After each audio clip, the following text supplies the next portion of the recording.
Et ces conclusions ont d'ailleurs été portée dans l'étude que la sociologue Evelyne Ribert a conduite pendant 1 an sur le terrain, et elle a conclu au fait que dans l'esprit des jeunes de l'immigration, les papiers d'identité français n'engagent en rien leur propre identité. Nous sommes face à une décorrélation complète entre nationalité et identité. À présent, une partie qui va être très rapide. Que signifie l'acquisition de la nationalité française pour la communauté nationale française elle-même ? On l'oublie systématiquement, mais il est fondamental de souligner que dans l'intégration, nous sommes en présence de 2 parties ou 2 contractants, le postulant à l'intégration et la communauté à laquelle il souhaite s'intégrer, ici la communauté française. Pour que l'intégration réussisse, il est incontournable que la communauté nationale reconnaisse le postulant comme un de ses membres, l'adopte et l'admette en son sein. Il est évident qu'un migrant qui est perçu comme non inséré, comme dissemblable, comme ne possédant pas la même mentalité, la même identité, n'a strictement aucune chance d'être reconnu ni intégré par les membres de la communauté nationale. Deuxième point que je souhaite aborder dans cette partie, je souhaiterais rappeler le principe élémentaire selon lequel l'accès à la nationalité confère à celui qui la reçoit le statut d'architecte du projet politique collectif. Et par quel miracle des étrangers qui n'ont pas réussi leur processus d'intégration et ne l'ont parfois même jamais entamé, comme les enfants qui refusent désormais que l'on parle d'intégration pour eux, par quel miracle pourraient-ils s'accorder avec les Français sur le contenu des principes aussi essentiels que la liberté individuelle, l'égalité homme-femme, l'humanisme, la séparation de l'Église et de l'État? Ces principes constituent le socle de notre société. Le dernier point sur l'acquisition de la nationalité, ce qu'elle signifie pour la communauté française, c'est que la nationalité française confère à celui qui la reçoit un titre de propriété sur le territoire français. Cela n'échappe d'ailleurs pas aux jeunes de l'immigration qui exhibent leur carte d'identité et déclarent « Je suis ici, chez moi ». Et je souhaiterais là rappeler les propos de l'anthropologue Claude Lévi-Strauss qui prêchait la nécessité de la bonne distance entre les peuples. Il disait que les peuples ne vivent pas trop près les uns des autres, sinon c'est la guerre, mais pas trop loin non plus, sinon ils ne se connaissent plus, et alors c'est la guerre. Mes recommandations seront très brèves, puisqu'on les lit en filigrane de mon exposé. La politique d'intégration, appelée intégration par la nationalité, revient à placer la charrue avant les bœufs. Celui qui reçoit le sésame que constituent les papiers d'identité français ne s'astreindra plus jamais à aucun effort pour ne serait-ce que respecter les règles du bien vivre ensemble de la société française. À ses yeux, il ne risque en effet plus rien. C'est cela qui nourrit et entretient le sentiment d'impunité. Il y a 2 paramètres auxquels les familles de l'immigration sont très sensibles. La protection sociale et la carte d'identité du pays d'accueil, perçue non comme le témoignage de l'identité du peuple d'accueil, mais comme le sésame anti-misère. Comment pourrait-on tenir rigueur à ceux qui cherchent à échapper aux difficultés matérielles de la vie, d'utiliser tous les moyens qui sont mis à leur disposition? Donc, de mon point de vue, la responsabilité de notre côté, du côté de la société française. Avant d'en arriver à accepter l'idée même de s'intégrer, à savoir de rejoindre la communauté française, l'étranger doit affronter des questions très lourdes, puisqu'elles touchent à ses propres fondamentaux, ainsi qu'au sentiment d'amour et d'appartenance qu'il porte à ce qu'il ressent comme étant sa nation, celle de ses ascendants biologiques. Le processus de choix de sa propre identité permet de traverser, puis de surmonter les épreuves inévitables inhérentes à ce processus.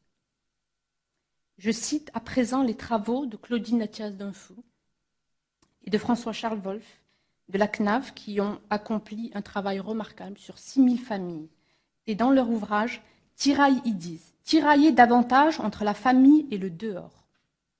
Leurs enfants risquent d'éprouver plus de difficultés à se faire une place en France et se montrent incapables de s'adapter à l'école ou dans le monde du travail, ce qui aggrave les conflits avec les parents. Quand ils ont au contraire pu s'émanciper de leurs parents et se sont bien intégrés en France, c'est au prix d'une rupture avec eux.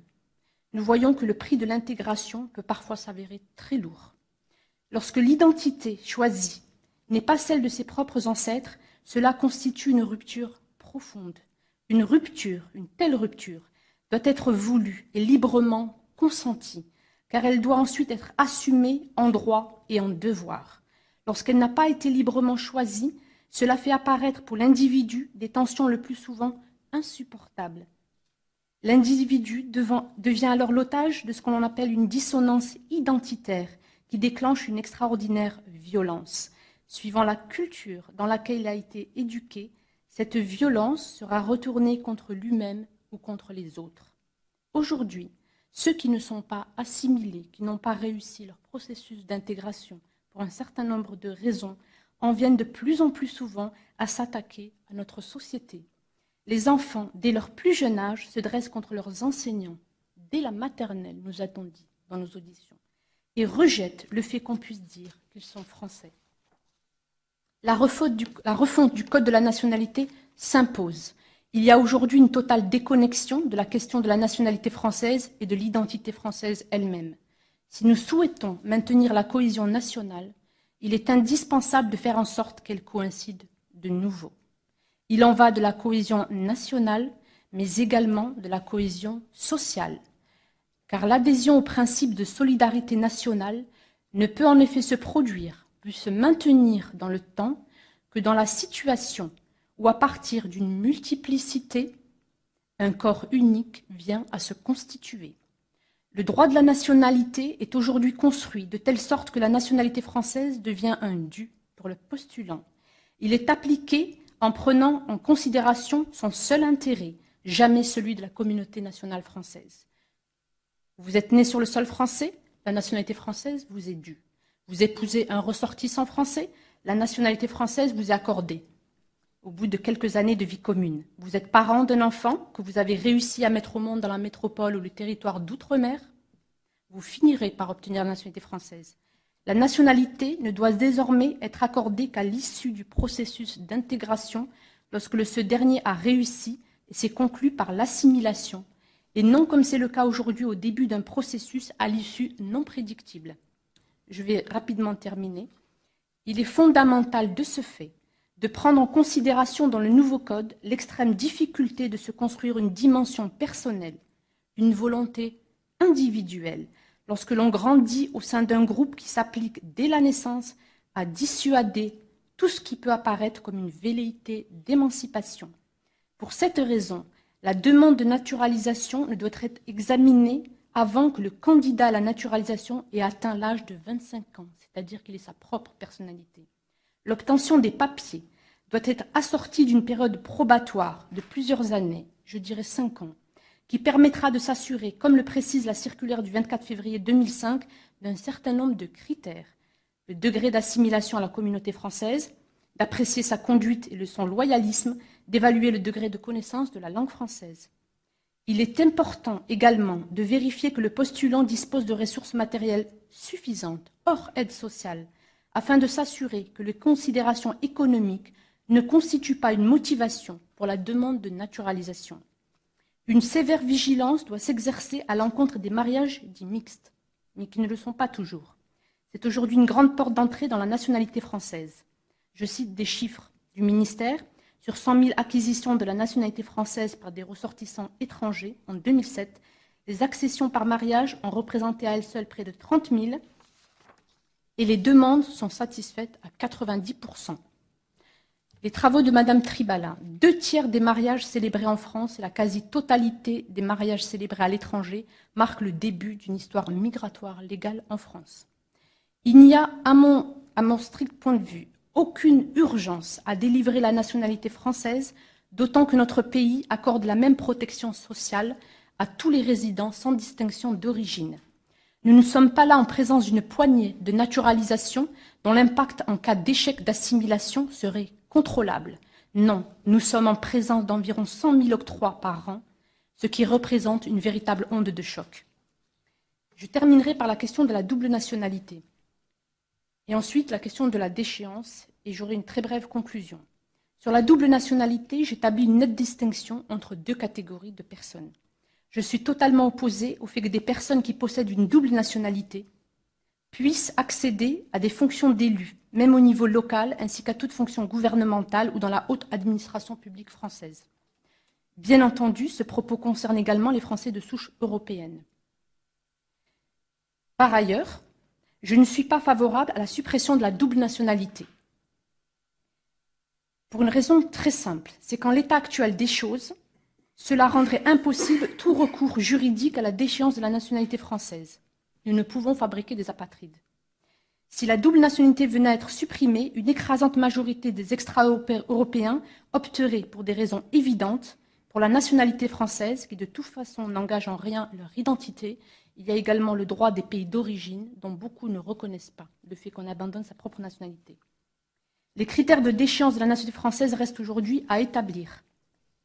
Je considère que celui qui a récemment été introduit est absurde, ridicule. Et je vous renvoie au code de la nationalité marocaine. Pour la question de la déchéance de la nationalité, ce code est excellemment bien fait. Je vous ai apporté d'ailleurs quelques éléments de ce code marocain, ainsi que du code de différents pays. Ma conclusion sera la suivante sur cette question du code de la nationalité française. Le recours au principe de précaution bat son plein sur des dossiers dont la criticité est loin d'avoir été prouvée. Et là, curieusement, sur cette question de la nationalité qui engage au plus haut point l'avenir de la cohésion nationale, et alors que les voyants ont viré au rouge depuis plus de 20 ans, il n'y a aucune véritable action qui soit engagée par le pouvoir politique. Au travers de la réflexion sur l'identité nationale et le code de la nationalité française, se pose la question du choix du projet de société pour la société de demain, et c'est ce qu'il convient de garder à l'esprit. Des identités différentes conduisent à des projets de société différentes. Chaque peuple a droit au respect sur son territoire de son identité propre. Une identité qui est bien entendu dynamique, mais qui ne saurait évoluer au corps défendant du peuple lui-même. Et je souhaiterais rappeler qu'on ne bouscule jamais impunément un peuple sur son territoire. L'octroi de la nationalité française doit être placé sous le sceau de la sagesse. Lorsqu'il n'apparaît pas évident que le postulant a réussi son assimilation, alors la règle qui doit guider les services qui consentent à la naturalisation doit être le fameux mot du philosophe et mathématicien grec Pythagore, dans le doute, abstiens-toi.